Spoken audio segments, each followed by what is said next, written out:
She's so pretty. I have to make it a jar. I made it a jar. For a little context, the first clip was an ornament that I was decorating, and while I was sitting upside down, I realized it looked like an adorable trinket jar. So naturally, I stopped everything I was doing to immediately go and make this jar. Eventually, I would like to make them as teeny tiny and adorable as the original, but it's easier to learn new skills on a bit of a larger form, so I made some bigger ones. I decided that because the lid is the shape that it might be easier to throw these all in one piece. So I rounded out the body and then I made sure to leave that little band of clay in the middle because eventually that's going to be the gallery of our jar.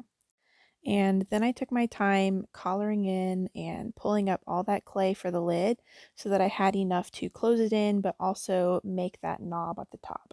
Making jars like this can be a little tricky because you have to really plan out where your clay is going and make sure that you have enough clay at the top and make sure that it doesn't get too thin.